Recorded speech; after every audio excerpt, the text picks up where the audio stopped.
O meu nome é Helena Clotilde Rezende Balseiro, tenho 38 anos e sempre vivi aqui na aldeia de Valdilha. Cresci com as minhas irmãs, a minha mãe, os meus avós, os meus tios e as minhas primas, todos juntos praticamente. Vivíamos muito perto uns dos outros e sempre convivi com as pessoas aqui da aldeia, conheço maioritariamente as que cá estão, apenas saí por um curto período para estudar na universidade. Mas fez a escola primária aqui? Sim, sim. O primeiro ano fiz em Ilhavo, porque já andava na pré-escola lá, e então fiquei. Mas, entretanto, para facilitar as deslocações e assim, sempre estudei o resto dos anos aqui. O secundário foi em Ilhavo, praticamente estive aqui na mesma universidade é que estive fora, foi em Ceia. Tirei gestão hoteleira e foi onde eu conheci o meu marido. A minha mãe é professora e o meu pai, nunca convivi com ele. Ultimamente era bombeiro, porque ele entretanto faleceu. Sim. Sua mãe dava aulas aqui? Sim, dava aulas na secundária, era professora de alguns dos meus amigos, era fácil, tanto a minha mãe como a minha tia também. Que memórias é que tem da sua infância aqui na aldeia? Antes de irmos à parte da formação? Tenho algumas, tenho as memórias de brincar com as minhas irmãs e as minhas primas em casa da minha avó. Tenho memória de ir a pé para a escola e voltar. Às vezes não voltava pelo caminho normal de estrada, íamos pelo meio das terras até chegarmos aqui a uma terra ao lado. Às vezes demorava mais tempo que aquilo que era suposto e depois havia ralhetes. Lembro-me de às vezes ir com os meus amigos pelo caminho a roubar fruta. E pronto, e brincávamos muito aqui neste espaço por causa da catequese, ao sábado à tarde. Não havia ainda o campo de futebol como há agora, mas brincávamos muito, havia muitas crianças e a minha infância foi feliz. Também na moagem, acabava por ir lá tanto ajudar como desajudar às vezes. Quem é que era a moagem? Era de algum familiar? Era do meu avô, vinha dos antepassados dele. Os seus avós tinham moagem, eram moleiros? Sim, vinha do meu avô, okay. A minha avó também morava aqui perto, nos Moitinhos, e também era de famílias de agricultores. E pronto, e a minha avó trabalhava mais em casa, na agricultura, nas lides domésticas, cuidava de nós também, de todas, e acabava por ajudar a minha mãe, a minha tia, era assim uma interajuda bastante grande. E o meu avô acabava por estar mais na moagem, mais ocupado com a parte dos negócios. Como é que funcionava? Havia várias moagens? Era só do seu avô nessa altura? Não, eu, pelo que eu já li e me contaram, antigamente havia à volta de 15 moagens aqui na aldeia, porque havia uma vala bastante grande e nós temos várias nascentes aqui na aldeia. E uma das principais era no Vale das Maias, que alimentava as várias moagens. E acabou por terminar, porque desviaram essa água para abastecer a cidade de Aveiro. E então houve um incentivo para quem quisesse continuar, deram um determinado valor para continuar, para motorizar. E quem quisesse terminar, deram uma compensação para as pessoas. Isso já em que altura? Tem ideia? Isto tenho ideia que foi... Ora, a minha mãe tinha 10 anos quando a nova moagem foi construída. Deve ter sido dos anos 50, antes disso até. 45, à volta disso. Porque A minha mãe, não, deve ter sido em 50, que ela já tinha 10 anos. E entretanto o meu avô acabou por mudar a moagem, aquilo eram várias azanhas, em que os moleiros limpavam sempre as valas do curso de água da moagem deles para cima, que era a parte que lhes competia, para terem sempre água. E o meu avô tinha duas noras grandes que faziam moer 4 casais de mós. Eu não conhecia essa azanha, que fica exatamente no sítio onde é a sala da casa dele atualmente. Ainda tem lá o buraco onde estavam as noras, do lado de fora, mas eu não conheci, nem conheci quando estava motorizado, com um motor a gasóleo a 2 tempos, que fazia imenso barulho, e ouvia-se até na Vista Alegre. Há pessoas que dizem que sim, que se ouvia bastante bem, principalmente porque ele acordava muito cedo para pôr as mós a trabalhar, e às 6 da manhã ainda está pouco barulho, e ouvia-se, ecoava bem, até à Vista Alegre. E pronto, é pena, é só termos sobrado 2 moagens, mas já acaba por dinamizar bastante a aldeia. Eu só conheci sempre 2.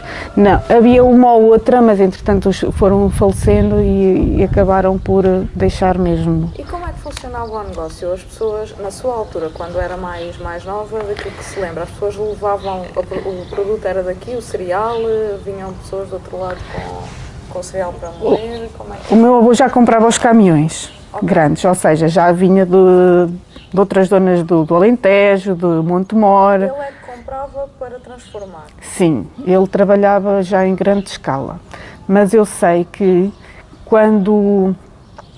na altura do 25 de Abril, eles só podiam comprar determinada quantidade de cereal. E muitas vezes eles queriam aproveitar para conseguir ter mais qualquer coisa, e então escondiam em casa de familiares. Eu lembro-me que o meu avô chegou a ir a Viseu, foi daqui, de casa, até à estação das Quintãs, apanhou o comboio para Viseu, trouxe 3 sacos, acho que os sacos antigamente eram muito pesados, tinham para aí uns 100 quilos, e eles carregavam-nos. Trouxe no comboio os 100 quilos, tinha deixado a bicicleta guardada em casa de um conhecido, tirou os sacos do comboio, pegou na bicicleta, veio buscar a carrinha para os ir buscar. E isto demorou um dia inteiro, só para ir buscar 300 quilos de cereal. E agora vêm caminhões que são com toneladas. Pronto. Nós atualmente, cada vez que compramos um caminhão, é entre 20 a 30 toneladas. Pronto, acaba por ser uma quantidade muito pequena, mas para eles fazia toda a diferença. Eles antigamente também eram as pessoas que, como cultivavam, aqui eu acredito que aqui também, se começassem a criar mais moagens, porque isto é um ciclo. Se há moagens, podemos cultivar cereal, podemos ter gado, porque depois o excedente dá-se ao gado as palhas e assim. E assim começaram-se a fixar, foi uma simbiose, digamos assim. E acabou por dinamizar bastante a aldeia, mas depois acabou por... Qual era o cereal preponderante? O milho sempre deu aqui. O centeio é um cereal que é mais difícil, e o trigo também. Atualmente há alguns trigos que já se dão aqui na zona, mas eu tenho a ideia que antigamente se cultivava trigo, mas com as alterações climáticas e de ambientes, deixou-se de dar tanto. Eu agora, desde que abri a moagem, já tentei cultivar trigo e não consegui, não deu quase nada. Depende do trigo, aí depois há vários trigos. A sua avó tinha horta, não era? Tinha. Cultivava o quê? Milho, batatas, de tudo um pouco, cebolas, feijão, tinha sempre morangos também, tinha ervilhas, tinha milho para pipocas, que eu lembro-me de debulhar isso. Mas principalmente acabava por ser milho para ajudar também a moagem, porque acabava por depois ser encaminhado para a moagem. Era mais um bocadinho que ajudava a colmatar o valor do outro, que era comprado. Acabava por ser maioritariamente esses legumes, alfaces, pepinos, pimentos. Agora, na altura do verão, era sempre o quintal estava cheio de cor, as abóboras também, para depois guardar para o Natal. Era sobretudo para o vosso consumo? Era. Ou também, mas não vendia? Pouco, muito pouco. Sim, tínhamos um pomar também grande, cheio, com todo o tipo de frutas. Principalmente laranjas, maçãs, aquilo que acaba por não se estragar tão facilmente. Laranjas e maçãs era o principal. Depois tínhamos nespereiro, pereira, nespereira, acho que já disse, figueira. Tínhamos de tudo um pouco. Temos uma romanceira, limoeiro. Pronto, acabava por ser o que é essencial para o dia a dia.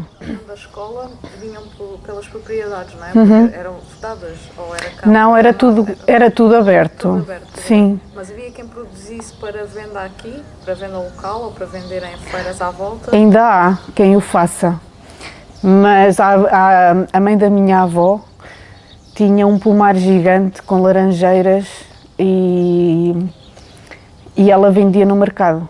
Ela era uma pessoa que ia ia na sua carroça com o cavalo, e o cavalo já sabia o caminho, parava no mercado e vendia, faziam a venda do mercado. E acredito que ela não vendesse só laranjas, mas era legumes e frutas. O que desse, o que a terra nos desse era o que seria vendido. Vocês avós tinham gatos? Sim, tiveram.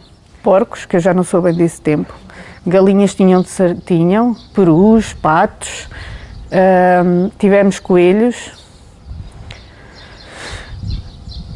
Também o meu avô acabou por ter uma égua que o ajudava a fazer a venda da farinha, a entrega, porque as pessoas traziam cereal e depois o meu avô, passado uma semana, levava como farinha.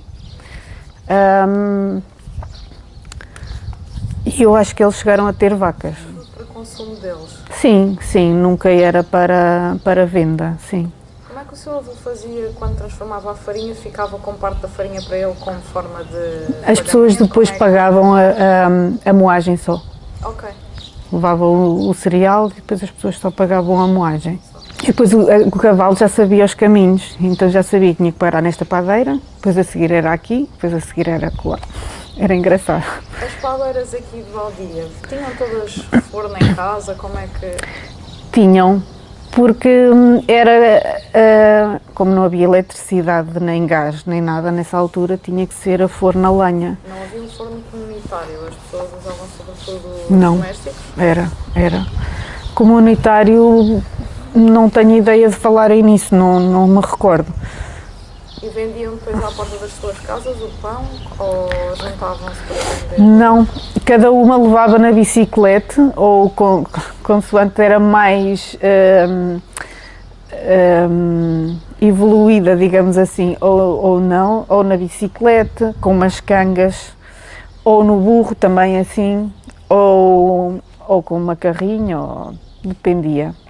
Atualmente fazem todas a venda ambulante, casa em casa, com carrinhas, mas ainda me lembro das cangas, uma padeira fazer essa venda assim, com os dois cestos de lado na bicicleta e ir até a ilha, Gafanhas e assim fazer a venda. Nas várias freguesias? Sim. Isso não era para mulher, né? A moagem não era para mulher. Sendo uma região, uma zona em que existe um protagonismo das padeiras, né? Sim. Nesse trabalho da família não não era algo comum para a mulher, você vem como algo novo, né? Exatamente. Poderia falar um pouco sobre isso, sobre essa... Eu acho que, como era um trabalho bastante pesado, andar com sacos às costas, pegar em pesos grandes, o meu avô, e lidar com um mundo um pouco mais masculino, porque acaba por ser, nas outras empresas, os padeiros, a realidade do meu avô também não eram só os padeiros daqui, mas também os padeiros de Aveiro e assim aqui à volta, de que consumiam as farinhas mais industriais. Ele achava que lidar com essas pessoas, com os homens, acabava por ser um pouco mais difícil para nós. Era um mundo mais masculino. E já não era a primeira vez que eu ouvia isso, até porque o meu avô gostava de ter tido filhos e netos para dar continuidade ao negócio. E ele teve filhas e netas só, não houve nenhum neto.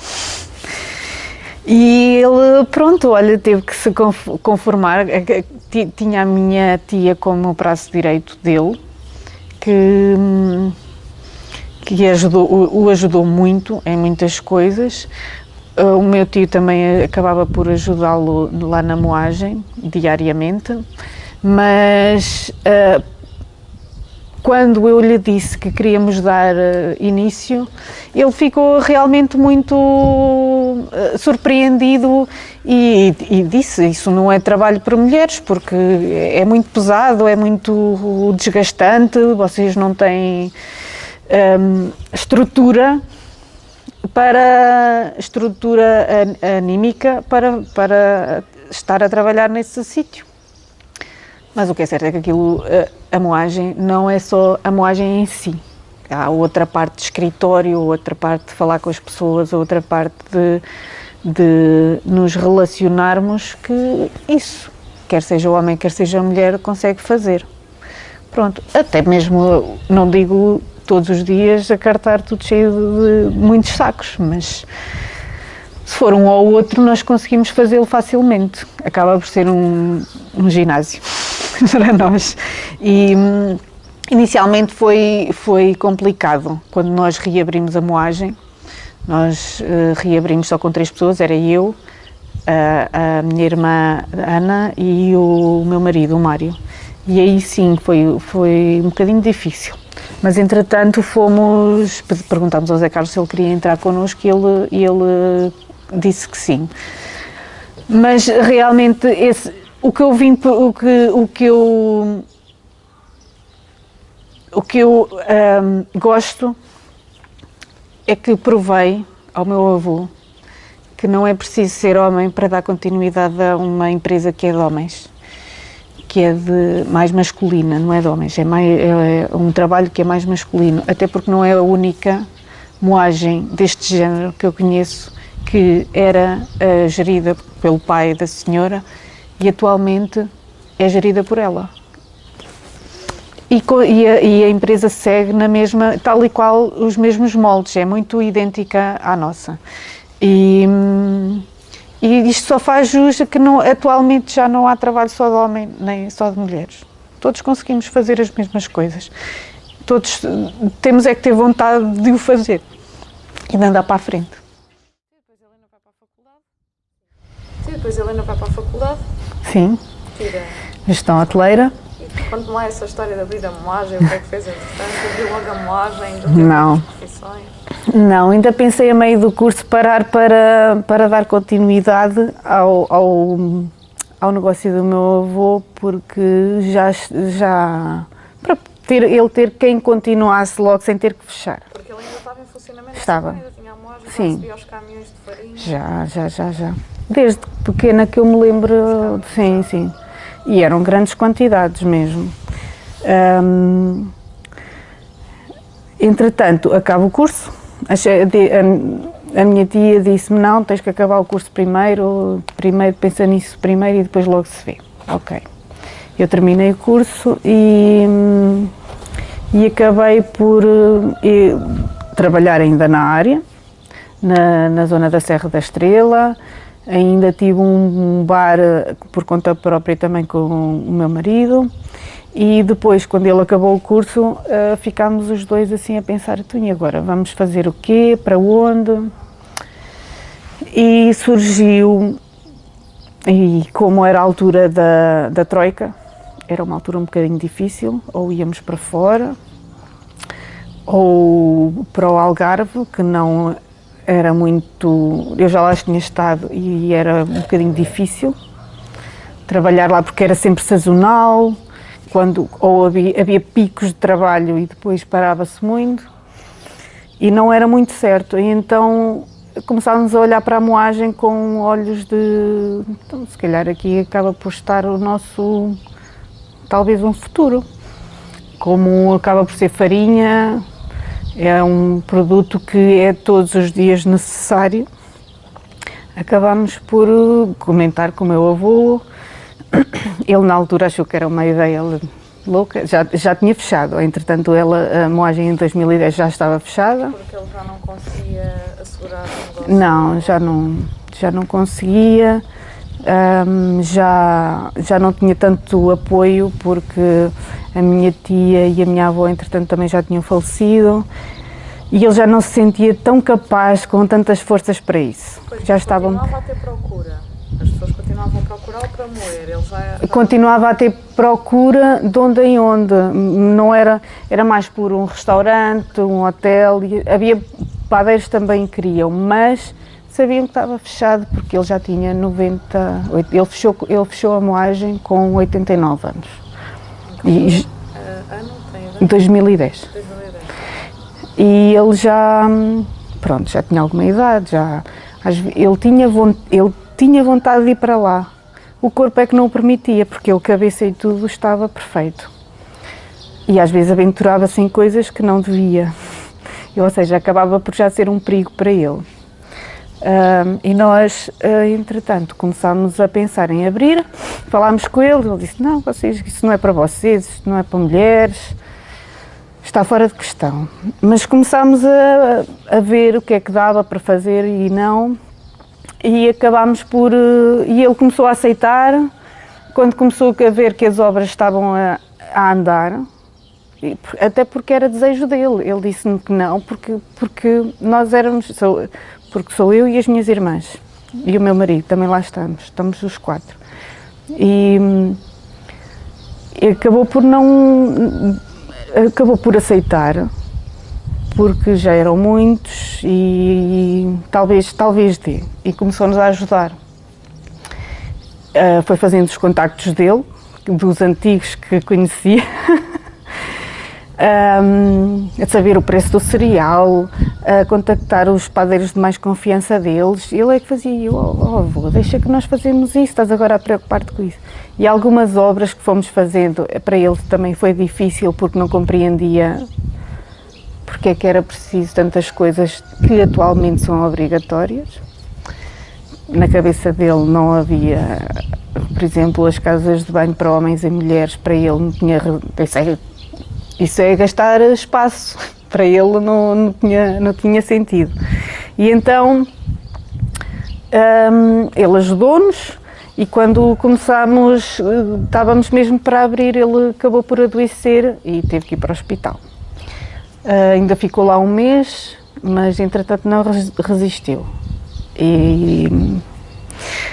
E acabámos por, passado 15 dias, abrir a moagem, mesmo sem ele estar cá, mas ou era ou não era. Ou era agora ou então já nem valia a pena, porque íamos começar a arrastar e não ia acontecer. Então tivemos que tomar uma decisão e abrimos passado 15 dias. Vai fazer agora, em agosto, 8 anos que ele foi. Mas acompanha-nos todos os dias. Ele estava tão desmotivado durante uns anos, durante os anos seguintes, depois de fechar a moagem, ele estava tão desmotivado que mal se levantava de manhã, tomava o pequeno almoço na cama, não tinha vontade de fazer nada. Quando começámos, e ele também viu que realmente ia para a frente, 9 da manhã estava na cozinha a tomar o pequeno almoço porque tinha que ir para a moagem, tinha que ir ver o que é que íamos fazer, o que é que íamos, como é que se ia desenrolar, que ele tinha que dar o parecer dele, porque aquilo era a vida dele. Era a vida dele? Era. Aquilo era dele, era a vida dele. Pois, porque passou diretamente da família dele para ele. Sim, porque acabou por ser assim, passou de uns tios, de um tio que também se chamava Carlos Valente, e da tia dele, que é a tia Maria, diretamente para ele, porque a mãe dele acabou por falecer 15 dias depois de ele nascer, por problema de complicações de parto. E ele, pronto, sempre foi criado aqui nessa casa, com a moagem, já com o negócio, ajudava o tio e a tia, e quando ele começou a ter autonomia e o tio viu que ele tinha capacidade para dar continuidade à moagem, foi-lhe entregando o negócio. A moagem era dentro da própria casa? A moagem era dentro da própria casa. Depois de motorizar, ele passou para uma casa acima.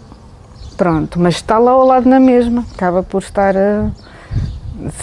faz parte da propriedade, sim. Como é que convenceu as suas irmãs a embarcar nessa aventura de reabrir a moagem? Olha, nem eu sei.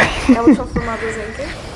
Uma é em Engenharia Gestão Industrial. Ok. Portanto. Ok, sim.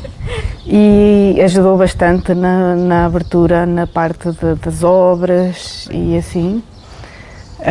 E a outra é Engenharia Civil, que também ajudou, na realidade. A de Engenharia Civil trabalhou bastante connosco até 2018, mas depois ela quis seguir a Engenharia Civil, sempre foi essa a ideia dela, e então acabou por sair, mas mantém-se lá. Pelo menos já faz parte da história da moagem. A primeira, a Isabel, ela nunca trabalhou lá connosco, mas deu-nos esse apoio inicial para nós seguirmos. Então, e a moagem estava fechada, 2010, não é? Reabrem a moagem. Como é que foi esse processo? Nós fechou, aquilo não fechou totalmente, cessou a atividade. Okay. E então, tínhamos 3 anos para voltar a reabrir, senão já não daria mesmo para reabrir aqui na aldeia, teríamos que ir para uma zona industrial.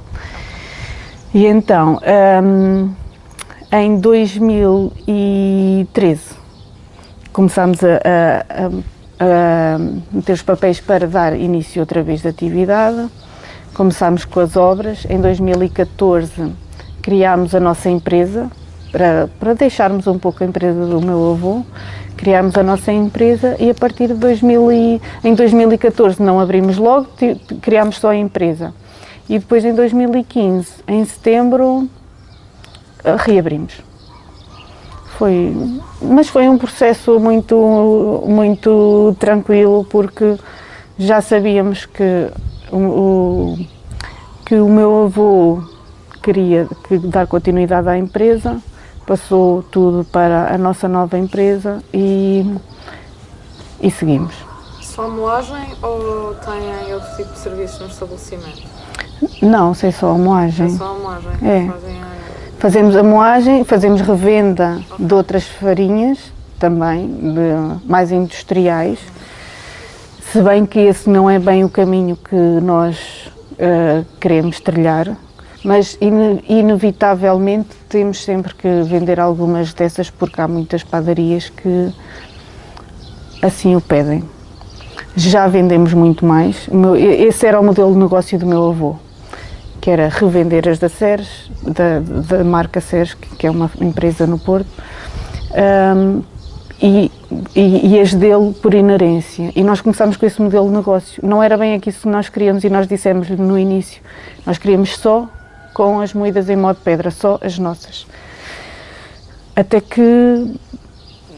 que chegámos a uma altura em que o volume era muito trabalho para a quantidade de pessoas que tínhamos, era muito desgastante, muitos sacos, nós não estamos preparados, nem temos autonomia financeira para conseguir preparar para trabalhar de uma forma mais leve, é verdade.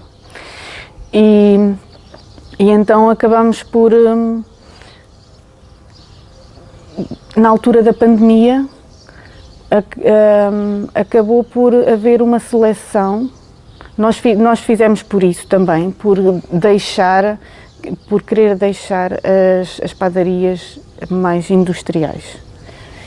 E isso foi acontecendo naturalmente, houve uma maior procura das nossas farinhas, acabou por nos ajudar nessa parte, tanto para consumidor final como para padarias artesanais, e isso acabou por nos mostrar o caminho que era por aqui.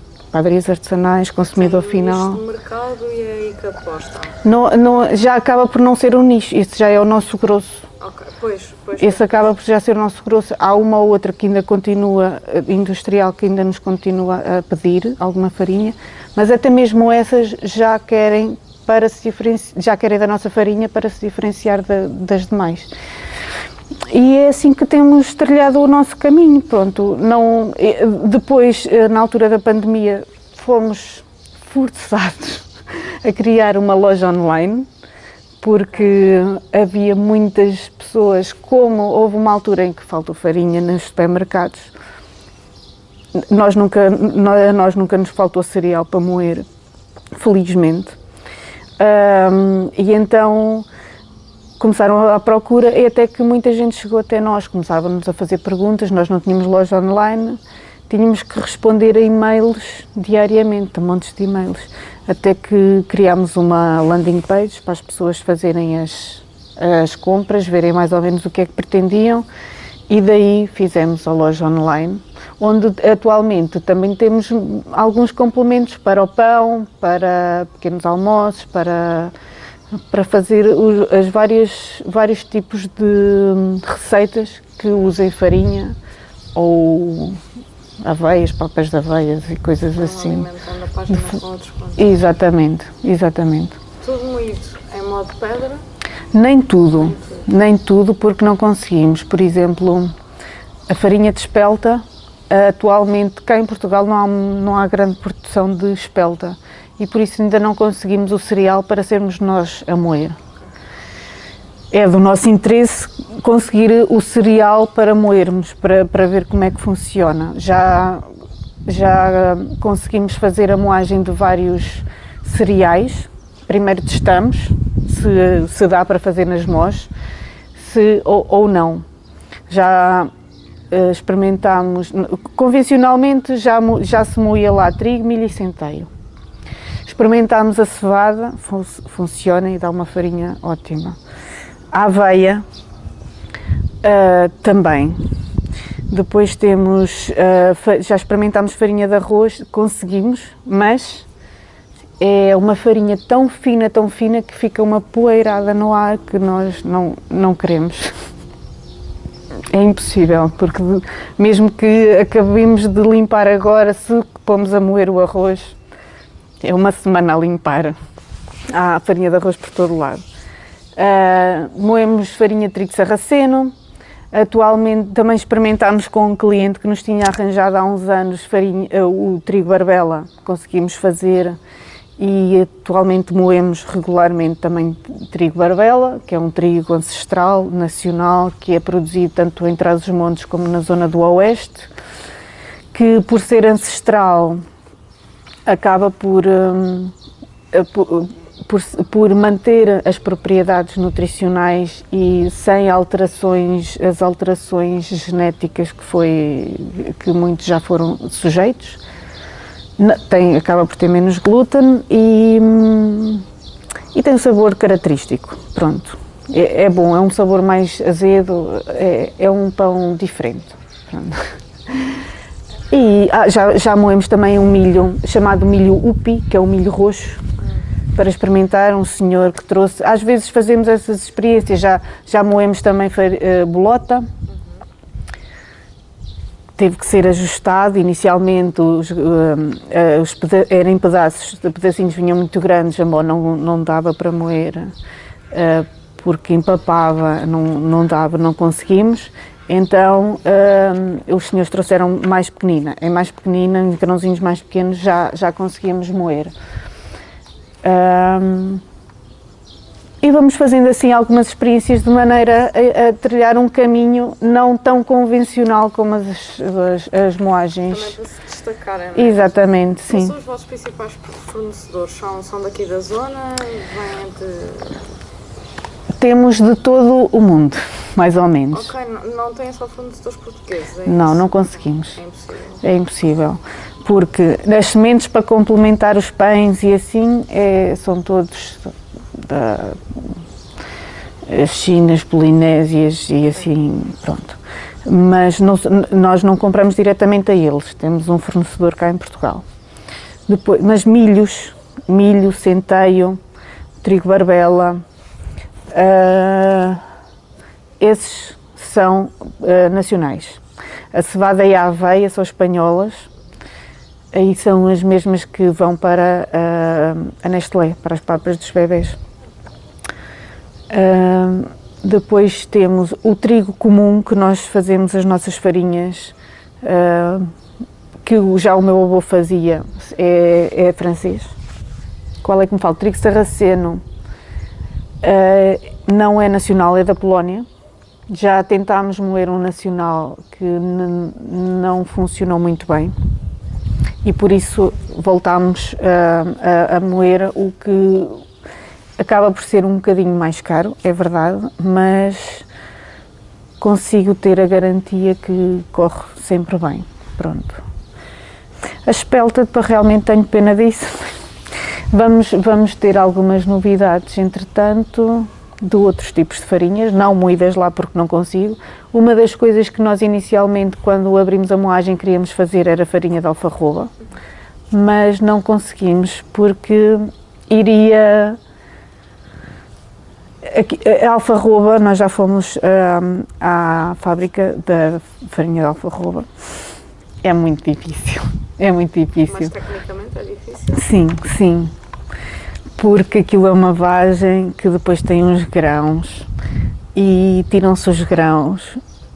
Eu penso que é os grãos que dão o coloide para as gelatinas, para os gelados e assim, e a vagem é partida aos bocadinhos, é triturada e depois é torrada. Ok. Por isso é que fica com aquela cor. E é muito difícil, seria muito difícil fazer isso tudo na moagem. Vocês não têm nenhuma parte da moagem que seja automatizada, nem mecânica? Temos a parte de embalamento, não. Sim. Desde que a moagem acaba por se trabalhar um bocadinho, a maior parte por gravidade ou por alcatruzes e assim. Também temos elevadores. Há os elevadores que faz a mesma coisa que os alcatruzes, mas alcatruzes são umas coisinhas assim que estão numa fita e vão tirando o cereal. Pronto. Mas a parte de mó é pedra. A mó é pedra. Pronto. É elétrica. Depois tem os aspiradores que aspiram a farinha quando ela está a sair à boca da mó. Nós à boca da mó vemos se está a moer bem ou não, consoante nós queremos. Depois subimos ou descemos a mó, consoante queremos, para afinar a granulometria da farinha. E depois pomos a aspirar para ir diretamente ao peneiro. Do peneiro segue por sem fins para um silo. E no peneiro faz a separação da farinha e do farelo. O farelo vai para um silo e a farinha vai para outro. E depois o embalamento é à mão, encher os sacos ainda acaba por ser tudo com a balança por baixo, enchemos os sacos, tem o peso, cozemos. Não. Quantas pessoas trabalham na moagem? Atualmente somos 4 fixos e uma part-time. E são essas 4 pessoas, 5 que fazem embalamento, moagem? Tudo, fazemos tudo, incluindo a parte das embalagens pequenas, de 5 kg, de quilo e de meio quilo. Fazemos tudo. Num dia, as farinhas, as moas de milho, as duas a trabalhar, fazem à volta de 2,5 a 3 toneladas. Não é muito, mas já é. Mas são toneladas, já se espera. Uma tonelada são 40 sacos. Sim. Ou seja, são 120 sacos. E tem como armazenar? Temos. É claro, antigamente empilhava-se tudo, faziam-se pilhas gigantes de 15 sacos. Atualmente não, já se faz mais ou menos nas paletes, de maneira a ir com o empilhador ou com o porta-paletes e depois colocar diretamente nos carros, nos caminhões, depende. O seu avô tinha também funcionários quando funcionava? Tinha. Tinha funcionário, não trabalhava sozinho, nem pensava impensável mesmo, não é? Não, ele tinha 4 funcionários, por vezes 5 também, era a mesma conta. Sei que antigamente acabava por ser um bocadinho mais puxado, porque os sacos eram bastante mais pesados. Os normais, que atualmente são de 25 kg, antigamente eram de 50 kg. E cada pessoa carregava 50 kg e acabava. E antes eram de 100 ou 75. Era muito peso. A meu ver, era muito peso para uma pessoa só. Sentiram constrangimentos com a guerra entre a Ucrânia e a Rússia nos fluxos do fornecimento do cereal? Não sentimos constrangimentos no cereal, a entrega do cereal, mas sim nos preços. Os preços acabavam sempre por alterar, porque isto acaba por ser uma bolsa. E se sobe para todos, quer seja da Ucrânia, quer seja nacional. Mas não tiveram interrupção de fornecimentos, nada? Nem não. Durante, como estava a dizer, durante o Covid também não? Também não. Nunca parámos durante a altura do Covid. Tivemos sempre a funcionar, sempre a trabalhar e até notámos que tivemos que nos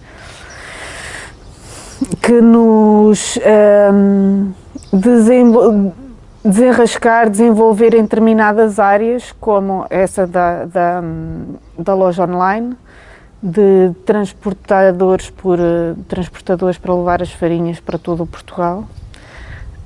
Tivemos que fazer contratos em determinadas áreas que nós não fazíamos ideia como é que funcionava, tivemos que aprender. Tivemos que nos inteirar com como é que se faz, como é que os outros fazem, como é que como é que as pessoas, além do preço da farinha, ainda vão pagar o transporte. Isso era uma coisa que eu nunca tinha feito a loja online, já tínhamos falado nisso várias vezes e sim, era mesmo para fazer, mas eu achava sempre que as pessoas vão pagar estes valores por farinha, mais o transporte. Para mim fazia-me um bocadinho de confusão. Mas pagam. Sim. É bom porque o que eu noto de cada vez que eu recebo uma mensagem, noto que as pessoas ficam contentes por conseguirem fazer pão, fazer receitas com farinhas que as lembram antigamente. Como era a farinha antigamente, a mãe, os avós e assim, o cheiro que fica no ar é uma farinha diferente. Pronto, moída em modo de pedra acaba sempre por ter outros nutrientes, ter outras mais-valias que não é que as industriais não tenham. Mas é menos processado, não é? É muito menos processado. Sim, e não é tão refinada. Acaba por algumas, mesmo que algum farelo, alguma sémia vá, dá sabor, dá textura, são nutrientes que antigamente também se comiam e chegaram até aos 90 anos, principalmente. Alguns dos equipamentos que têm do sistema de moagem ainda são do tempo do seu avô? Quase todos. Quase todos funcionam. Sim. E também fazemos a manutenção a tudo. Somos nós que o fazemos. Porque acaba por ser, eles são tão antigos que é preciso ter cuidado, porque cada um com as suas manhas, mas apesar de serem equipamentos antigos, funcionam na perfeição. Tem que ter alguém também especialista para ir picar a pedra? Isso é um desafio? É tudo. Nós fazemos tudo. Vocês O Zé, também? um dos nossos colaboradores, o Zé Carlos, trabalhou com o meu avô, já na altura, ou seja, é um rapaz novo também, na altura ainda era mais novo e aprendeu com o meu avô e com o meu tio, que também lá trabalhava, a picar as mós, a ver o que é que se passava com algum rolamento. Eles ensinaram tudo, e mesmo o meu avô ensinou ao Mário, ao meu marido, como é que se picavam as mós, mesmo com uns 90 anos já. Ele ensinou-lhe como é que deveria ficar, porque o meu avô acabava por ter os olhos nas pontas das mãos, porque ele sentia a farinha, ele sentia a pedra, ele metia as mãos em tudo, porque era a sensibilidade que ele tinha era nas mãos, ele sabia como é que havia de ficar cada coisa pelo toque. Não era por nenhuma análise que se tinha que fazer, era pelo toque, porque toda a vida foi assim que ele viu e que o ensinaram a fazer, e da mesma maneira é assim que nós fazemos.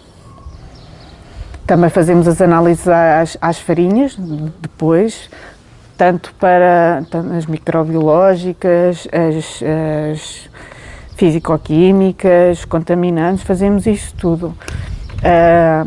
E vemos que as farinhas estão próprias para consumo. Sim. Desafios para o futuro. Farinha de espelta? Sim, é um dos meus desejos é ter a espelta também, é sempre mais um. É sempre mais um. Temos outros trigos, vamos tendo outros trigos que sabemos que mais de uma forma menos de outra, pronto, acabamos por conseguir moer nacionais. Mas a espelta realmente era porque acaba por ser um cereal que é mais procurado por causa de ter menor quantidade de glúten. Não quer dizer que não tenha, porque tem, mas tem menor quantidade. E há mercado, não é? E há mercado, sim. E o futuro queremos também abrir mais algumas portas para a comunidade vegan e assim, vamos ver. Vamos andando aos bocadinhos, é consoante vamos tendo tempo, porque já tinha muitas ideias há um ano atrás, mas entretanto tive mais um filho e então ficou tudo assim mais em stand-by e teve que adiar um bocadinho. Mas vamos conseguir, aos pouquinhos, não dando passos gigantescos, que não é isso que queremos estar seguros daquilo que fazemos. Tem mais ou menos uns clientes fixos, não é? Padarias artesanais. Sim. Exportam alguma coisa para fora ou ainda não estão nesse patamar? Ou pode nem ser a vossa ambição, é? Uma pergunta. Não, ainda não. Mas queriam... O exportar acaba por ser... Nós estamos um bocadinho limitados em termos das mós, porque as mós não fazem muito mais que aquilo durante o dia. Pois.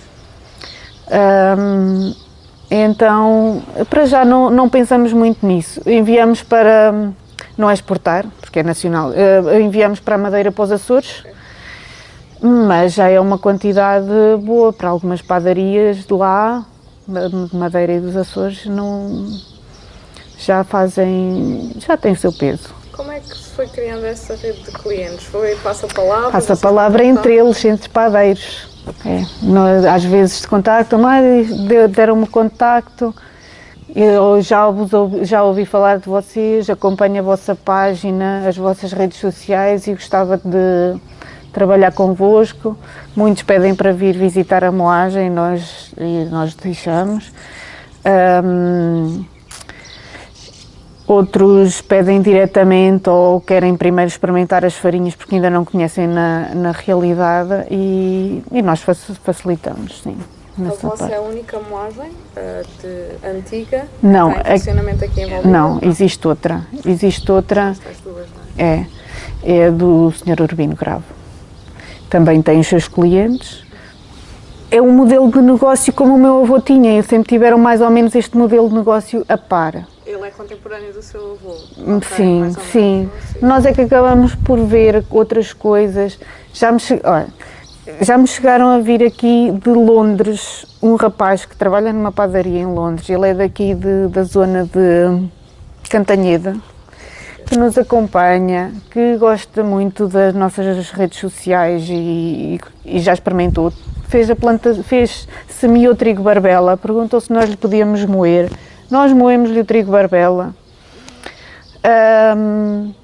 Já ele disse que queria voltar para fazer aqui, para fazer uma padaria para ele cá nesta zona, mas que era difícil, não é como lá em Londres. É claro que são realidades totalmente diferentes. Aqui há muitas padarias, é isso? Aqui há muitas padarias, mas em Londres acaba por haver muita gente e tem uma abertura diferente, porque não é aqui na zona. Em Aveiro, em termos de padarias artesanais, existem 2, 3 no máximo. Estou a dizer na Aveiro Centro, porque também há São João da Madeira, vai havendo assim outros sítios, mas comparativamente ao Porto e a Lisboa, não se compara. Eu estou de 15 em 15 dias vou ao Porto e de uma vez por mês vou a Lisboa a entregar farinha e vamos sempre com a carrinha cheia. É diferente, em vez de aqui dá-se 15 cêntimos por um pão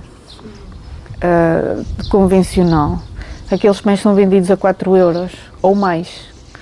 É diferente, é totalmente diferente. E então acaba por... é diferente. E em Londres será muito diferente, porque há muita gente, há muitas maneiras alternativas de ver a vida. E ele trabalha numa padaria e aquilo, eles naquela padaria fazem o cultivo, colhem, fazem a farinha, têm todo o processo. E nós aqui acaba por ser mais difícil. Eu já tentei nessa questão do trigo, porque o milho acaba por ser mais fácil arranjar aqui num produtor ou outro, mas o trigo é mais difícil. Já tentámos e não conseguimos. E eles lá conseguem. Eles acabam por ir a outras zonas de Inglaterra onde têm as suas culturas e fazem isso. Aqui em Portugal também existe padeiros que fazem a própria produção do trigo, pedem para a moagem moer e depois ficam com a farinha toda. Mas não é aqui na zona. Não, é impossível. É mais zona do Oeste, Lisboa, e conseguem. Porque estão em zonas mais perto do Alentejo, em zonas mais propícias a que o trigo vingue. O seu avô também fornecia, sobretudo, as padarias nacionais aqui para a zona? O meu avô era aqui na zona, sim. Mas também chegou a ir a Coimbra, Viseu, São Pedro Sul, era assim o mais longe que ia. Ao Porto não me lembro se ele ia ou não, mas ia a Aroca. Mas quando ia era já com a carrinha, tinha que ser com a carrinha cheia, que era para compensar. Mas fazia, todos os dias o carro saía 2 ou 3 vezes, ou seja, saía de manhã cedo, voltava, almoçavam, depois à tarde, ou era de manhã que faziam as 2 cargas, ou faziam uma de manhã e outra à tarde. Era um ritmo muito mais acelerado, sem dúvida. E, entretanto, abriram a vossa empresa, porque o seu avô fecha a atividade daquela, abriu a vossa. Mantiveram o nome da moagem? Mantivemos o nome porque o Carlos Valente já era uma marca. Se nós mudássemos, o caminho ia ser muito mais difícil. Também ajudou a ser um negócio familiar e as pessoas da zona conhecer? Sim. E como começámos com o modelo de negócio dele, as pessoas, era mais fácil, pronto. Então, se têm todas as farinhas como ele tinha, vamos ver preços e dias de entrega e vamos fazer negócio, pronto. A sua avó também fazia pão? Nem fazia muito, não fazia muito, ia buscar às padeiras que ele fornecia. Já tinha um negócio da moagem, portanto não tinha um negócio. Exatamente. Mas eles transmitiram ou passaram alguma ideia de como é que eram os tempos antes do 25 de Abril e como é que foram depois na aldeia, mesmo para esses negócios, para a economia aqui de Valdilha? Foram tempos difíceis. Eu lembro-me que a minha mãe me diz, e o meu avô também me dizia, que eram tempos difíceis. Tinha que... não se comia tanta carne, acabava-se por comer mais o peixe a dividir. Eram tempos... Acho que essa realidade acabava por ser geral, porque eles também poupavam muito, porque não sabiam, poupavam muito mais do que agora se poupa, porque agora é diferente, são realidades diferentes. E eles acabavam por ter outra... ajudava-se muito mais em casa, cultivava-se para o consumo de casa, era tudo numa comunidade, era tudo feito em conjunto. Às vezes eu lembro-me, se era preciso ir ao supermercado, lá em casa perguntava-se a todos, olha, que precisam de alguma coisa do supermercado, que eu vou lá, e só ia uma pessoa. Acabava por haver essa gestão de poupança. Não temos que ir todos os dias ao supermercado, vou eu e trago para todos e depois arranja-se.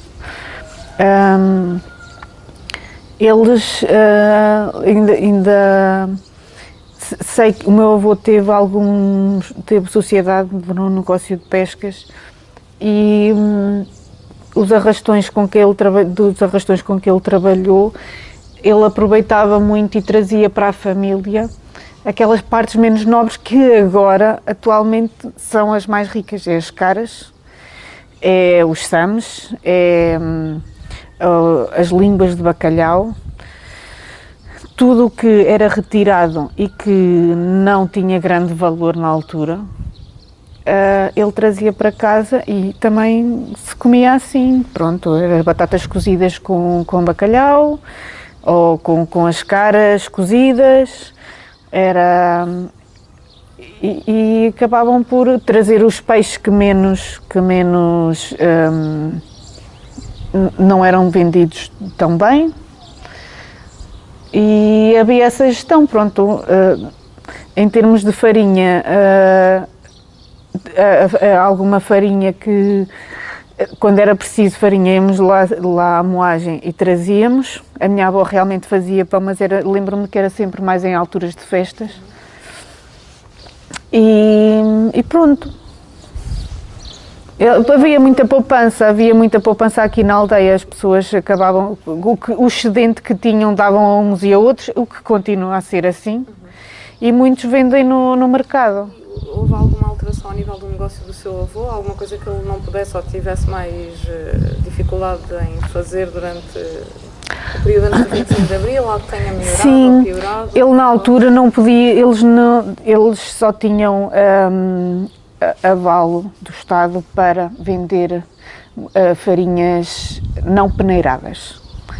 E eu sei que ele na altura, também para ajudar algumas padeiras e para benefício dele, claro, acabava por fazer uma peneiração meio ilegal, porque ele, vendendo a farinha já peneirada, acrescentava-lhe 1 ou 2 tostões, que na altura era tostões, e as padeiras tinham, se não fosse peneirada, tinham que pagar a uma senhora para peneirar a farinha toda.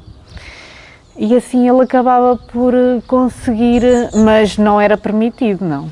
Ele tinha que ter uma licença de peneiração e depois passou a ser permitido. Sim. Havia muita, por acaso acho essa é curiosa, porque é só peneirar, se não é numa casa é noutra, é a mesma coisa. Acaba por... Mas é engraçado, porque depois as padeiras, em detrimento da outra não peneirada, começam a preferir essa farinha. E essas restrições também se aplicavam a algum do processo do trabalho das padeiras ou só à moagem? Eu acho que não, acho que era só à moagem mesmo, sim. Eu tenho memória, a festa da aldeia é sempre no início de junho.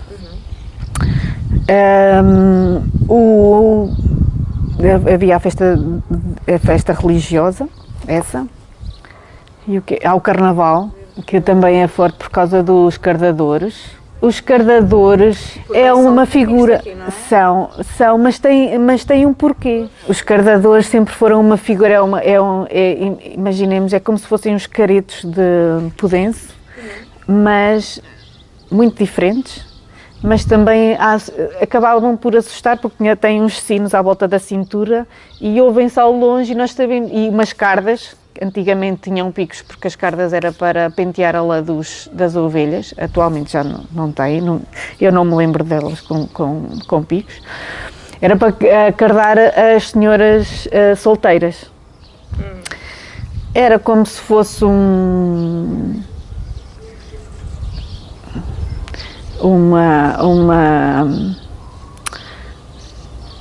boneco de carnaval. Estavam a amedrontar as pessoas no meio da... Não é amedrontar, o barulho que eles fazem, nem é os sinos, nem é os saltos que eles dão, é o barulho que eles fazem com a boca, porque eles acabam por fazer como urram, assim, desse género.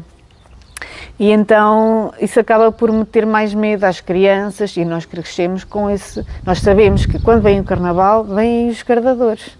Então, antigamente eles até entravam dentro de casa para cardar as pessoas, porque sabiam quem é que lá estava. Normalmente eram pessoas já conhecidas da família que entrava e que fazia isso. Mas nós, como crianças, acabávamos sempre por ter algum medo. Mas depois vai passando, é uma figura característica, tem um cheiro também característico tabu, que são cheiros que ficam naquelas épocas-chave. O carnaval é o cheiro a tabu, na altura da festa religiosa é o cheiro a erva doce e assim, quando passa a procissão e calcam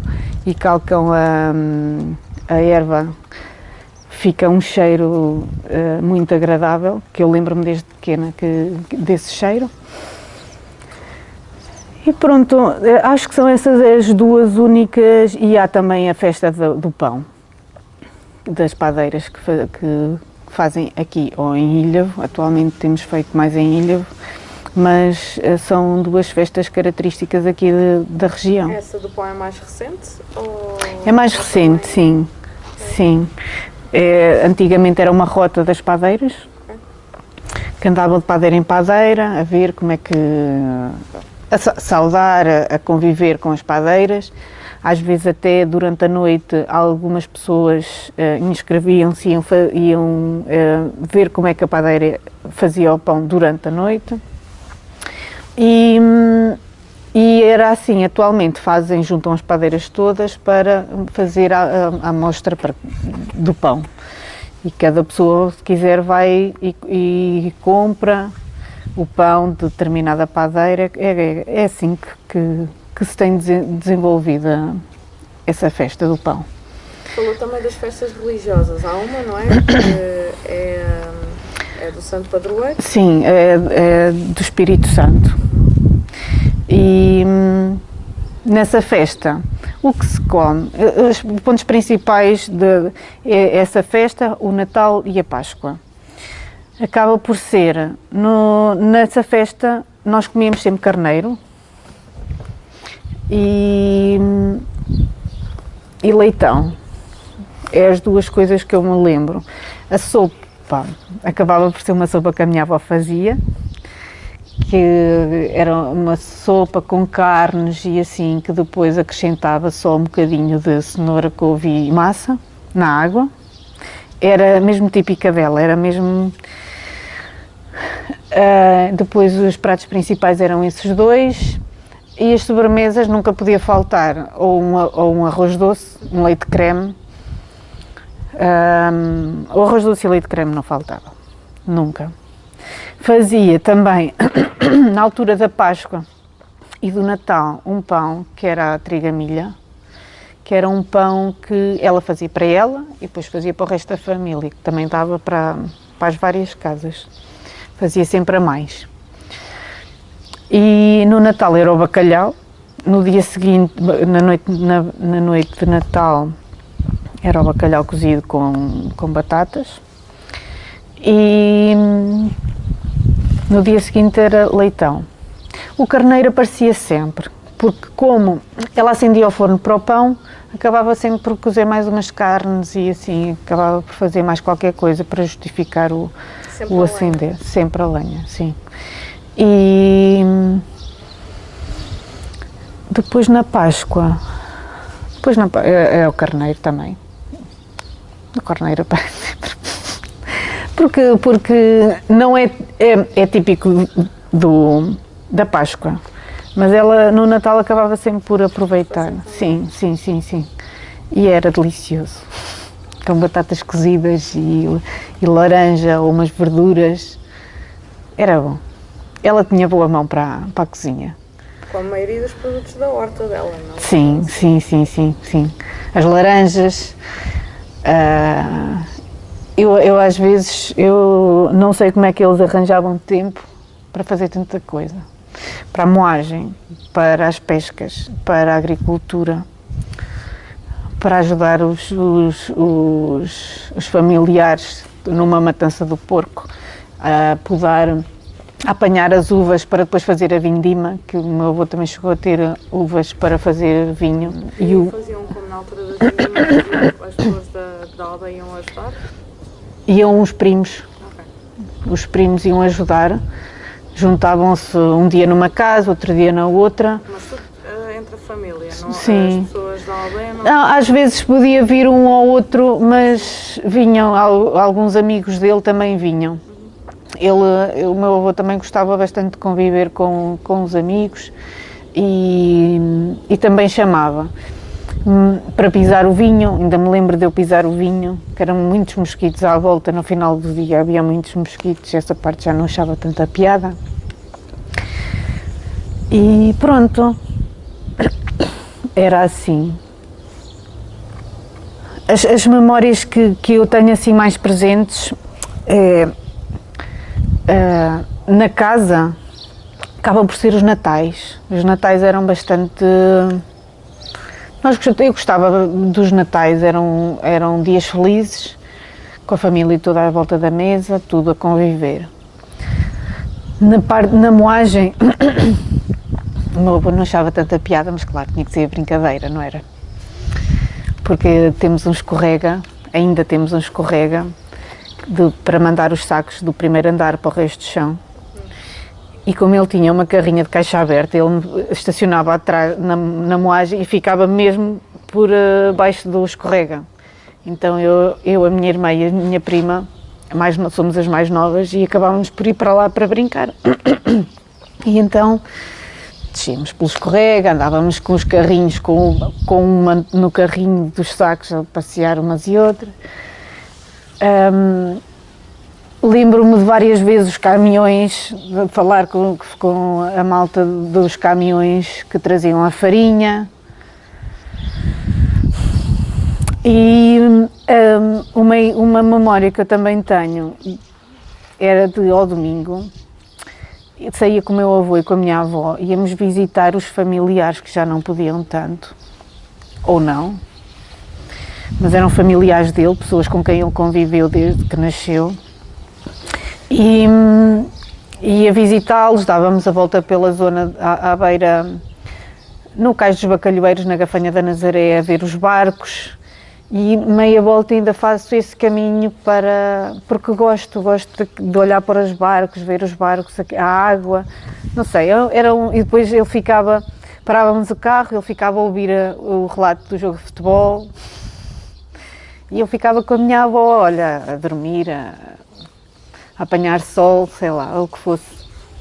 Eram outros tempos e era um tempo mais tranquilo, mais calmo. Uma pessoa vai crescendo e acaba-se por aperceber de outras realidades.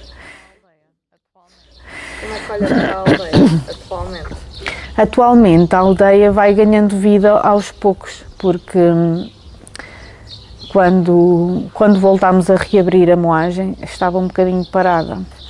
Mas olhamos para a aldeia em si e acabamos por ter, apesar das padeiras irem deixando por causa da idade, porque não têm ninguém que continue, o que é uma pena, acaba-se por ver que vai crescendo noutras áreas, na restauração, cafés, escolas,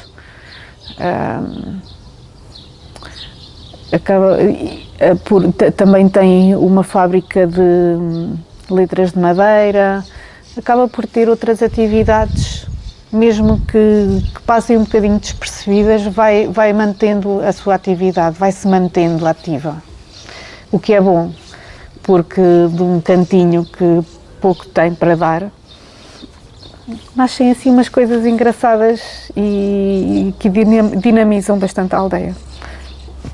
Os baldas, que dinamizam várias atividades ao longo do ano, que é uma associação sociocultural, sim, organizam o Carnaval, a queima dos Judas, fazem do Judas na altura da Páscoa, na véspera, fazem sempre a queima dos Judas, que normalmente atribuem sempre a alguém da aldeia desse ano, pronto. Às vezes às vezes nem há assim nada de significativo para apontar a ninguém, mas como é que funciona? Selecionam uma pessoa? Às vezes há um acontecimento durante esse ano que marca mais uma pessoa pela negativa, normalmente é assim. E fazem, este grupo faz os vários festivais com pão com chouriço, pão com bacalhau, pão misto, e acaba por dar a conhecer, e como trabalham com forno a lenha, acabam por ser bastante conhecidos porque é um pãozinho acabado de fazer, acabado de sair do forno e que acaba por ser muito mais apetitoso, e as pessoas, e toda a gente já os conhece e gostam. Fazem atividades nas escolas com os miúdos para fazer pão, fazem workshops nem tanto, mas fazem festival do pão também à albergaria, uma data deles, eu nem consigo enumerar tudo. Eles dinamizam muito, culturalmente. Sim, e dão a conhecer o pão do Valdilhavo, que há muito, por todo o Portugal acaba por ser bastante conhecido, tenho ideia disso. As pessoas nas férias agora acabam por vir, e nestes festivais que tem havido, que vai continuar a haver agora na Costa Nova e no Jardim Odinô, acaba por ser uma maneira de dar a conhecer e de muitos voltarem e comerem esse pão acabadinho de fazer, que é o que elas mais querem. Dá algum trabalho? Dá, mas tudo dá trabalho. Se não desse trabalho também não tinha o gosto final claro. Que tem, exatamente. Também falava por outro lado das padeiras que estão em declínio. Não têm essa questão da renovação geracional é um problema aqui na aldeia, não sentem tanto. Há muitas crianças, poucas? Há poucas crianças, vai havendo algumas, mas não é como era antigamente, que nós praticamente enchíamos uma sala de aula. Atualmente acaba por ser mais difícil, sim. Penso que há três raparigas que vão dar continuidade ao negócio de família, da mãe e do pai, mas são só 3. Quando eu abri a moagem, eram para aí umas 15. Entretanto, ou por questões de saúde ou assim, acabam por terminar. E os seus filhos têm sobrinhos? Não tenho sobrinhos, só tenho filhos. Tenho 2. Gostam de ir à moagem? Vão lá? Gosta. Um vai lá porque tem que ir, tem 4 meses e tem que ser. Tem que ir. Exatamente. O outro vai com muito gosto e, tal como eu, só vai fazer asneiras. Exatamente. Mas pronto, ele gosta de ir lá, gosta de estar connosco lá.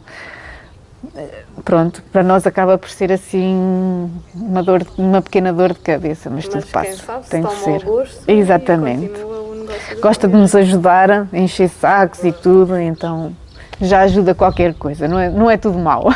Conseguiria viver no outro lado ou chegou a pensar? Eu adapto-me bem, mas eu gosto aqui de viver. Sim, acaba por ser, apesar da azáfama do dia-a-dia, que é alguma, confesso, porque os negócios são mesmo assim, uma pessoa nunca está totalmente descansada. Eu gosto de viver aqui, é uma aldeia tranquila, não há muitos, não nos acelera muito. O que nos acelera acaba por ser mais o trabalho e mais nada. Mas é bom sinal. É. Acaba por ter todas as coisas essenciais para nós vivermos, porque os vizinhos dão-se bem, há entreajuda, se nós perguntarmos se nos ajudam, ninguém diz que não. Há coisas para crianças, há atividades para as crianças, temos restaurantes, temos sítios onde nos podemos deslocar e conviver um pouco também com a comunidade.